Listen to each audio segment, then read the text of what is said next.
interesante, mis hermanos, como este juego tiene como 20 años que salió aproximadamente y lo estamos jugando en un PlayStation 1. Este PlayStation tiene 20 años que salió, mis hermanos,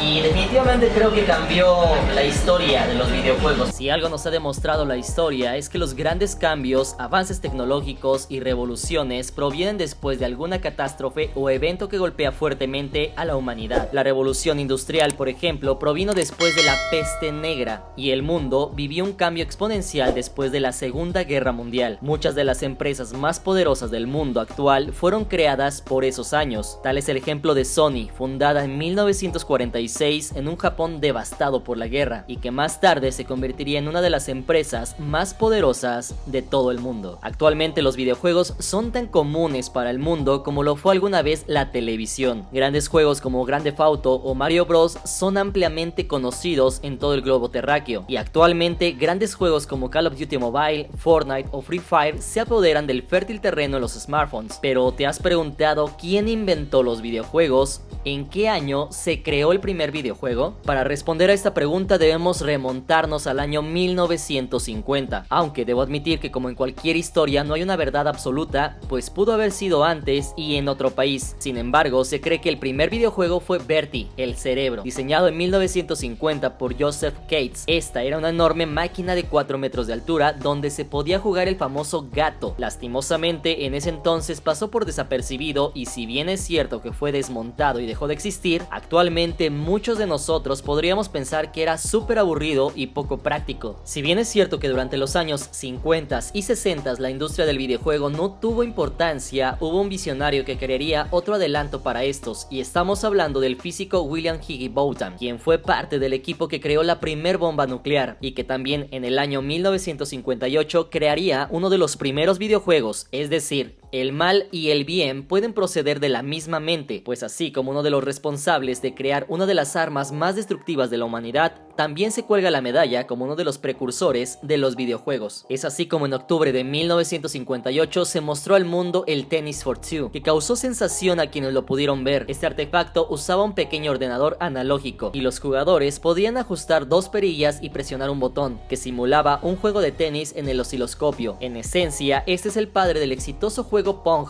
que surgiría 14 años después. Y al igual que su predecesor Bertie el cerebro, Tennis for Two fue en gran parte olvidado después del evento organizado por el Laboratorio Nacional de Brookhaven, pero unos años después la semilla plantada ese día florecería y comenzaría a echar raíces. Sin embargo, años después sería un judío nacido en Alemania en tiempos de Hitler quien con su familia huyen a Estados Unidos y debe aprender autodidácticamente para graduarse en 1940 y más tarde ser reclutado en 1943 para estar en la inteligencia militar. Este ingeniero y emprendedor creó, por así llamarlo, la primer consola de videojuegos, la Brown Box, y fue uno de los responsables de crear varios juegos en los 60s, como uno donde dos puntos blancos se seguían, un juego de tenis que probablemente fue inspirado en el Tennis for Two, o increíblemente un juego con una pistola modificada que podía recorrer manchas en la pantalla, algo así como el Kinect actual. Pero aquí haré una pausa y ponte a pensar cómo era la vida en los años 68, donde incluso hasta tener un auto era un lujo para muchas familias o que no era común que todas las familias tuvieran una televisión en su casa. Ahora dimensiona no solo los primeros videojuegos, sino sentar las bases para lo que actualmente serían grandes monstruos del entretenimiento, como lo son los juegos de batalla en primer persona. Fue así como nació la Magnavox Odyssey, que si bien no lograría gran éxito, sí es considerada como la primer consola de videojuegos. Sin embargo, su proyecto tampoco tuvo éxito y fue aquí donde ve la luz el primer monstruo del entretenimiento, Atari. La historia de Atari es la típica historia de los emprendedores estadounidenses que crean una empresa en el garage de su casa, pues Nolan Bushnell y Ted Dabney iniciaron los prototipos con una inversión inicial de solo unos $500 en California. Es aquí donde después de algunos intentos crean la primer máquina de videojuegos, como las maquinitas que conocemos en México, y la ponen en un bar mientras se van dando cuenta como poco a poco la gente se acerca a poner monedas para probar el juego. Y es donde se dan cuenta del gran éxito de Atari, que de hecho es una palabra japonesa. Es así como deciden crear crear una consola para que pueda usarse en cada hogar sin necesidad de estar colocando monedas, y es así como sale a la luz en 1975 el Atari Pong, el cual sale de la mano de Sears. Esta consola sale en producción en masa y se convierte en la primer consola exitosa de la historia, al alcanzar millones de ventas. Pero Atari no estaba solo en la escena de los videojuegos. Otras empresas como Sega, que tiene sus inicios durante la Segunda Guerra Mundial y que en ese entonces fabricaban máquinas tragamonedas para el personal militar de los Estados Unidos, fue evolucionando hasta convertirse en uno de los pilares de los videojuegos. Esto hasta principios de 1980, que lanzaron las primeras consolas como la Genesis, con el juego insignia Sonic. Sin embargo, durante los 90s tuvo su declive. Por otro lado, también tenemos a Nintendo, que como dato curioso fue fundada desde 1889, cuando comercializaban naipes, y es así como esta empresa se va posicionando como una de las más grandes fabricantes de naipes de Japón. Pero es hasta 1977 que comenzó a producir su primer consola, la Color TV Game 15, cuando más tarde se les une Shigeru Miyamoto, quien termina revolucionando el mundo de los videojuegos. Hasta la década de 1980 los videojuegos eran sencillos y no había cambiado mucho, pero fue Nintendo quien con Donkey Kong adicionó algo fundamental a los videojuegos, agregando personajes e historias a los mismos, además de permitir que el jugador no solo hiciera una sola función, sino que también pudiera explorar a su antojo el mundo del videojuego, por lo que después el compañero de Donkey Kong se haría aún más famoso. Y estamos hablando de Mario Bros, quien nació en 1983 y que aún hasta nuestros días es consumido. Por esos días, en 1984, en plena Guerra Fría y época de la KGB rusa, varias compañías se disputaban los derechos de otro exitoso juego llamado Tetris. Este era un juego que consistía en acomodar el mayor número de piezas de 4 cuadrados, ya que de ahí viene su nombre del griego tetra, y fue de hecho Nintendo quien logra hacerse con los derechos y logra usar el exitoso Tetris en el Game Boy de 1989, con lo que se convirtió en uno de los juegos más populares de todos los tiempos, pues se ha mantenido como uno de los mejores juegos de todos los tiempos y hasta 2016 había vendido más de 160 millones de copias. Justamente en esa efervescencia y mientras Atari, Nintendo, Sega y otros se comían el jugoso pastel, Sony en los años 80 trataba de entrar en escena,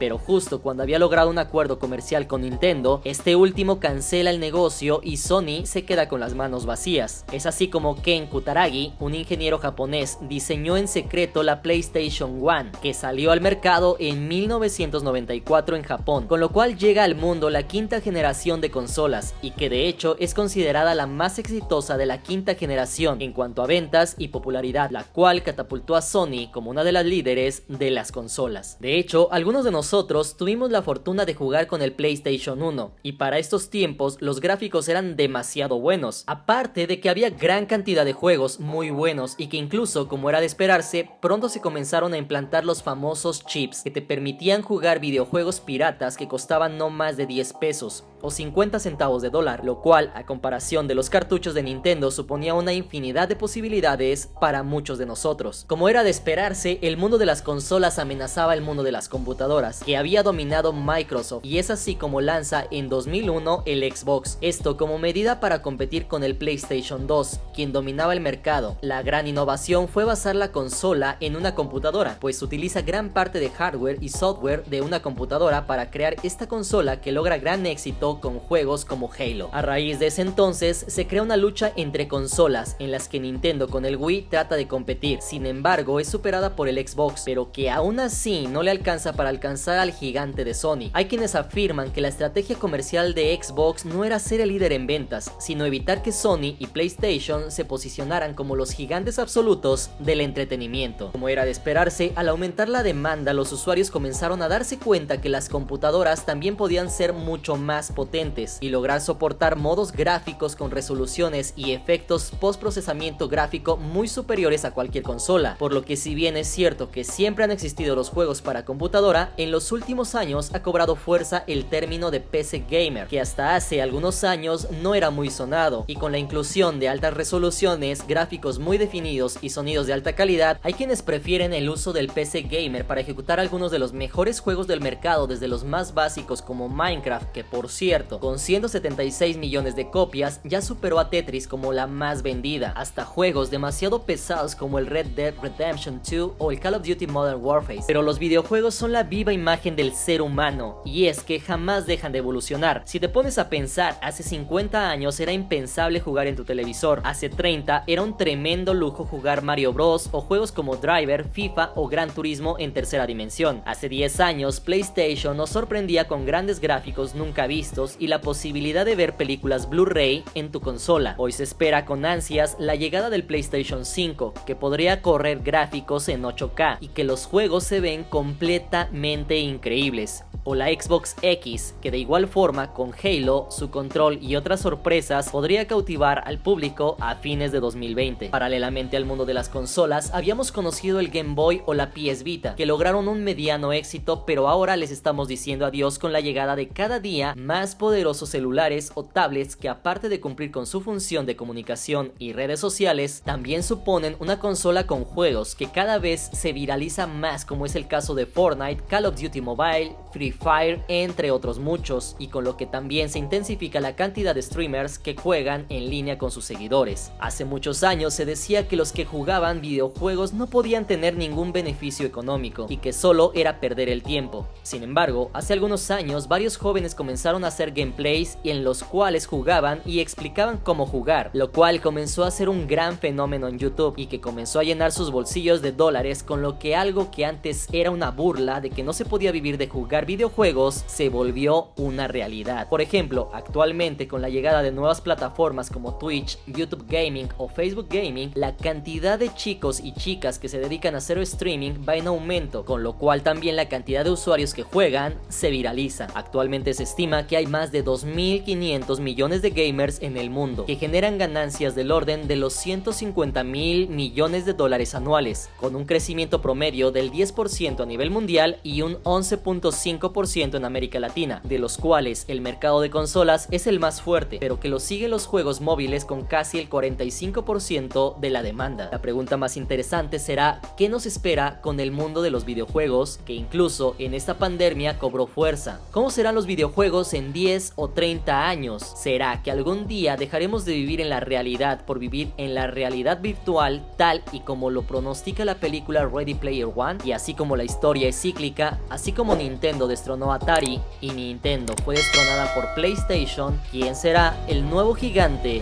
que destrone a todos los demás?